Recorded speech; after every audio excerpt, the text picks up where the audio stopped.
Do you have a small table? Yes, I did.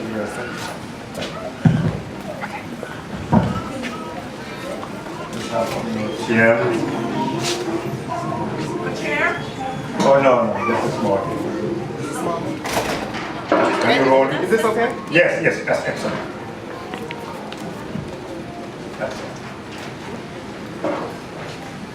That's good. Good afternoon, ladies and gentlemen. And I'm very, very happy to be here today because we are all celebrating peace in all cultures.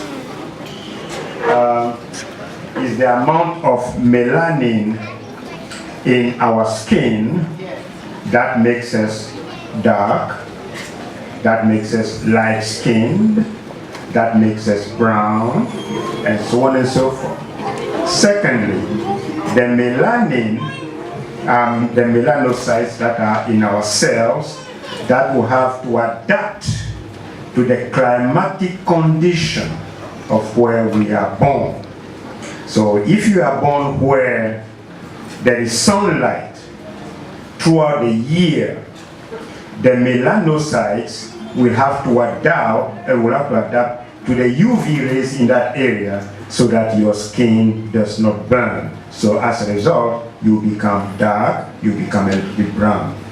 If you are born where sunlight is not seen, or is not experienced, or is not felt throughout the whole year, and just a few months, and the rest of the months will be a bit cold, then the melanocytes will also have to adapt. And this also applies to the trees. We have trees in the temperate region, we have trees in the tropical region, and trees in the different parts of the world. So if we have different skin colors, it does not mean one is superior to the other or one is inferior to the other. But it's because of economic reasons. It's because of insecurity that some people feel that others should be down so that they should remain up. We are here to transcend all this human nonsense and stupidity so that we keep moving forward.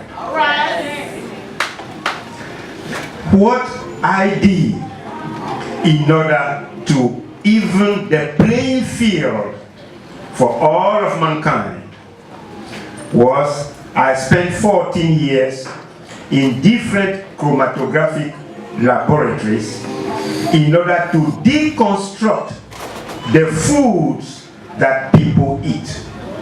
It was this deconstruction process that enabled me to know what is in corn, what is in apricot, what is in cassava, what is in this, what is in that, what is in manioc, what is in wheat, what is in farina, and so on and so forth.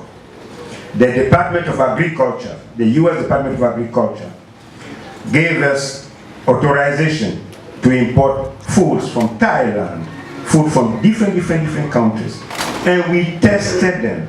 And this is what I did that is not revolutionary, but sent the world in a different direction.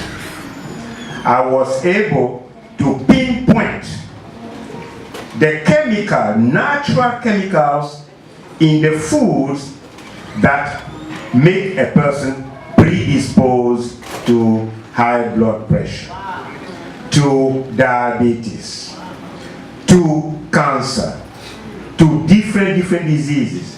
And there are 3,333 human diseases. And all diseases are caused by gene shut down. The genes have shut down. It's because you don't know how to eat. You don't know how to eat. And you expect God to come down here and teach you how to eat? No way. No way. You have to learn how to eat. That's why God gave each of us intelligence. All right. Make use of your God-given intelligence, and when you are using herbs, know the difference between the herbs that hurt ourselves and the herbs that do not hurt ourselves.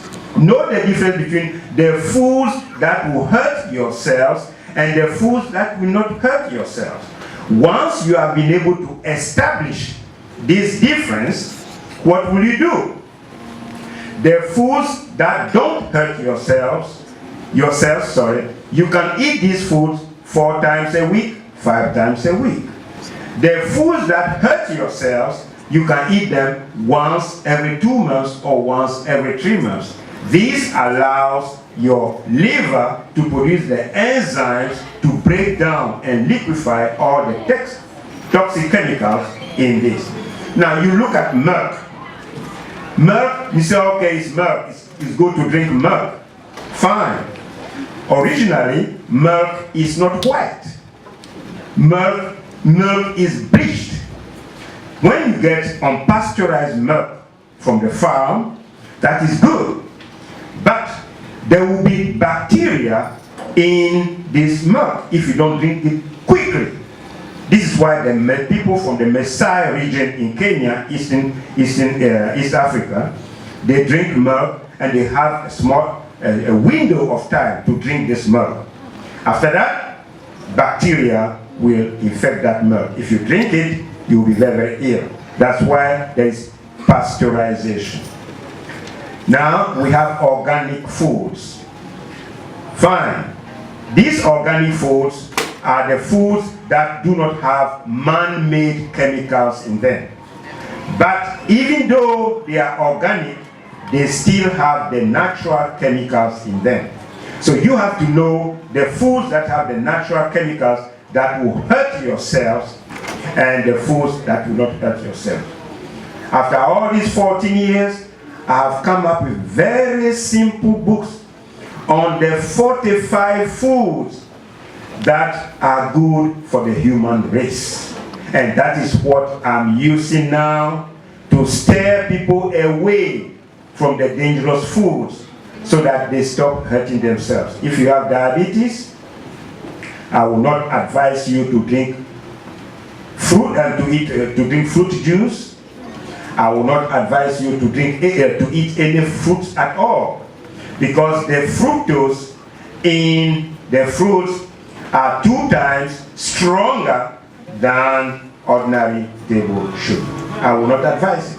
Wait until your diabetes is cured, then you'll be able to eat some fruits at least once a week or once every 2 weeks. You can start with mango.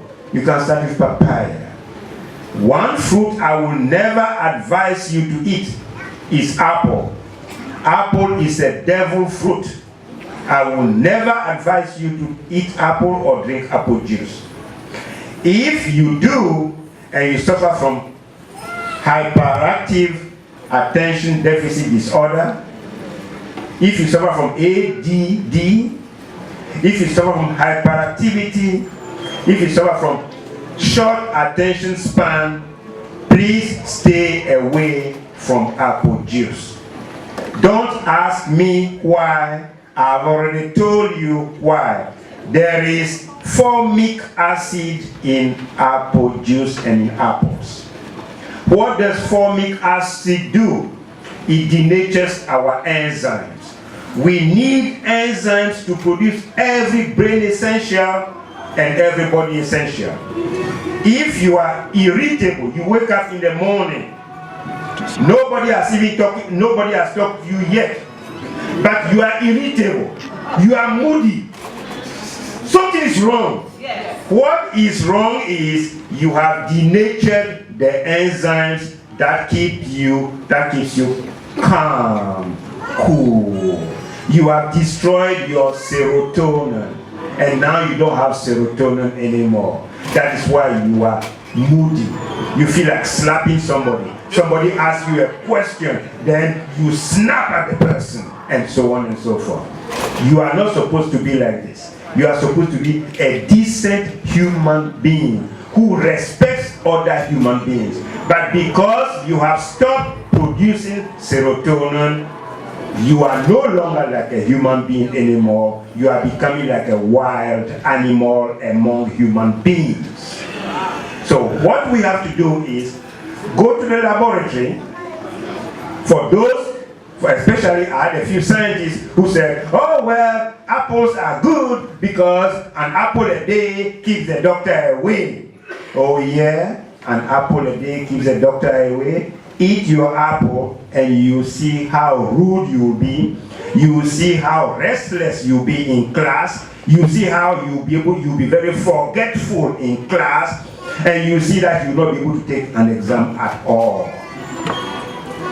Apples will make you feel sleepy, it will make you feel tired, and you have to know what the natural, not man-made, but the natural chemical in apple that makes you so tired, so fatigued.